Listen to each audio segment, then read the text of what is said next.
Januari 2026, Iran lagi bener-bener kacau banget men. Bayangin aja, satu negara internetnya mati total. Bukan cuma internet, tapi listrik juga ikut padam secara nasional. Kabar paling barunya dilansir dari CNBC News, Starlink yang tadinya jadi tumpuan warga di sana juga ikut diblokir oleh negaranya.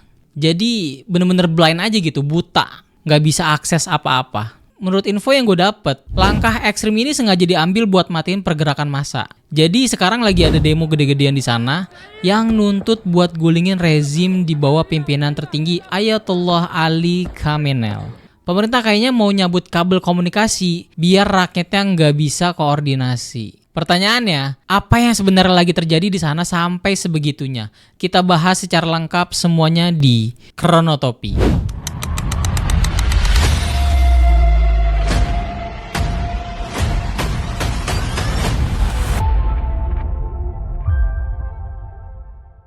Oke, selamat datang kembali di Kronotopi dengan gue Fahmi yang akan merangkum semuanya dari awal kenapa kekacauan secara nasional ini bisa terjadi. Gue mau ingetin lagi buat kalian yang belum subscribe, silakan subscribe dulu. Dan juga jangan lupa siapkan cemilan dan juga makanan kalian untuk mendengar cerita ini. Kita langsung ke pembahasannya.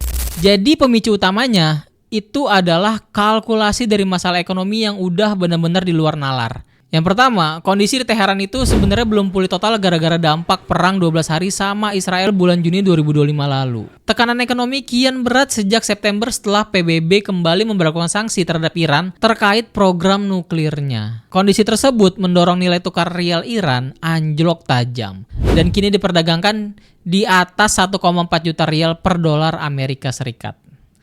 Ini kondisi yang cukup gila menurut gua. Awalnya emang cuma protes soal ekonomi, tapi karena saking emosinya, slogan rakyat berubah jadi anti pemerintah. Mereka nuntut perubahan total karena ngerasa hidup di bawah rezim sekarang udah makin gak masuk akal.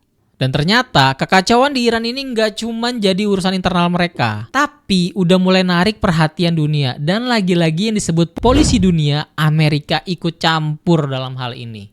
Nah, masuk ke tanggal 2 Januari 2026, Donald Trump lewat platform Truth Social langsung ngelempar ancaman keras. Dia bilang kalau Iran berani bunuh demonstran damai secara brutal, Amerika Serikat nggak bakal tinggal diam dan siap datang buat nolong mereka.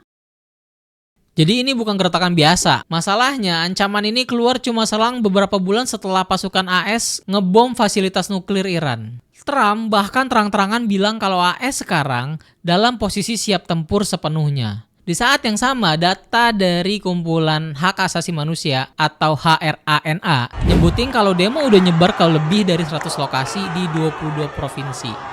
Iran bener-bener lagi memanas banget, sumpah. Masuk ke tanggal 11 Januari 2026, tensinya itu makin gak ngotak. Setelah sebelumnya Trump ngancem bakal nyerang Iran kalau mereka terus-terusan ngebantai demonstran, Trump tiba-tiba klaim kalau pihak Iran mulai melunak. Dia bilang pemerintah Iran akhirnya ngusulin buat perundingan gara-gara takut sama ancaman serangan militer dari Amerika Serikat. Tapi di balik urusan politik elit itu, kondisi di lapangan tuh makin gila. Para aktivis di sana nyebutin kalau jumlah korban tewas sudah melonjak drastis jadi sedikitnya 544 orang.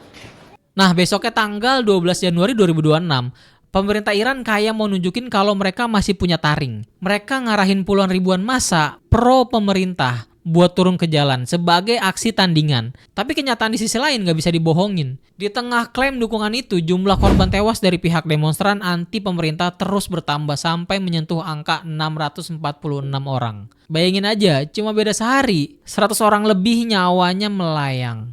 Melihat apa yang terjadi di Iran sekarang, rasanya ngeri juga kalau kita cuma nganggap ini masalah negara orang. Apakah Indonesia juga berpotensi kena dampak atau bahkan ngalami skenario yang sama? Gue jadi ingat salah satu video viralnya Dharma Pongrekun. Mulai kasih tahu adik-adik, kasih tahu orang tua untuk mempersiapkan